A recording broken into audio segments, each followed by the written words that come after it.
All right, moving on. Discussing head hopping and other point of view issues, along with how to introduce characters, etc. All right, so then we have Simone has a pertinent point, Nora. You're an important part of that movie, Tess emphasized. Okay, so we have the same thing again. They're all saying the same thing. They're all agreeing with each other. We don't really want characters agreeing with each other very often. Mostly we want people having their own very different points of view, and we want them having different ways of speaking and moving. Everything should stand out about each character as being very different.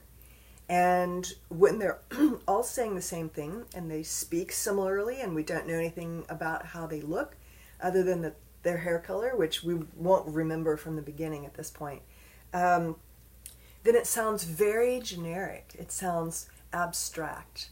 There's no entry point yet. We don't know who the main character is because it seems like it's probably omniscient and there is no main character.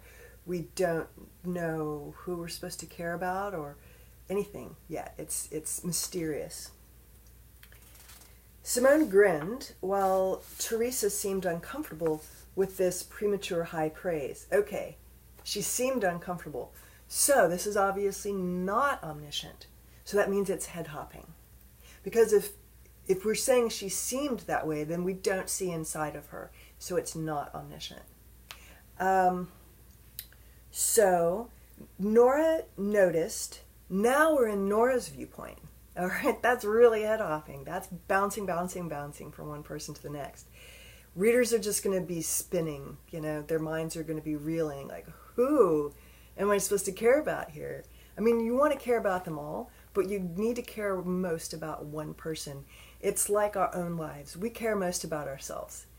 Our life is first person point of view. We know how we think. We don't know how anybody else thinks.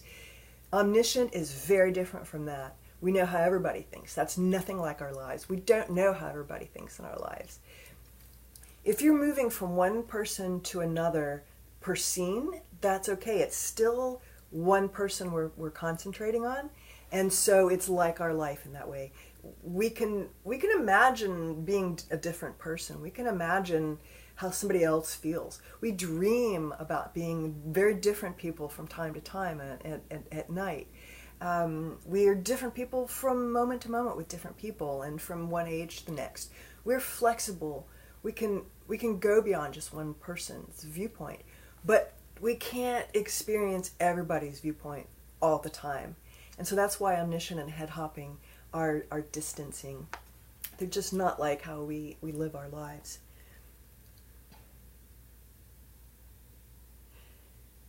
Nora noticed that Betty often displayed affection for Simone more than she did for Teresa, a more famous actress. This made the newcomer, Nora, wonder how Betty felt about her. The two platinum heads looked similar to each other, although Betty gave the actress a more glamorous look. Okay, so she noticed that Betty often displayed affection for Simone. Okay, so this is her noticing in one moment something that happens over a long period of time. So that's a big thing to notice that. You realize, like, wow, this has been happening for a long time. She did it this time, she did it this time, she did it this time. But none of that thought process is going on here. It's just like, boop, she noticed it. Nothing in like how her body reacted. Maybe her gut tightened when she noticed this. Maybe her voice quivered a little bit because she's got so much on her mind by putting all the pieces together. And what kind of affection, what kind of displays? I mean, that's very abstract still. This made the newcomer Nora wonder how Betty felt about her. So, as if she knew what was going through Nora's mind, Betty repositioned herself to face the younger lady. Perhaps Berkheimer House has something in mind for you, Betty offered, speaking of the director. Okay, now we're in Betty's mind. Head hopping! And we've got a new person introduced already. We're talking about somebody else, and we haven't even gotten to know these people really yet. I doubt that is the case, Nora answered. She puzzled over Betty giving her so much attention, even more than she gave the two well-known actresses. Okay, giving her attention. You know, that's abstract. Does it have to do with how much she's... Does she touch her on the shoulder? Does her hand feel warm? Do her eyes dilate when she's looking at her? What kind of attention really are we talking about here? And why is this happening again? Why are we talking again about getting more attention? We've already said that. Each thing needs to follow the last and make us have an easier time understanding the last, but it needs to move on to something new. If people are saying the same thing or wondering the same thing over and over again, then it seems repetitive. So I'm going to cut this off here, move on to the next part.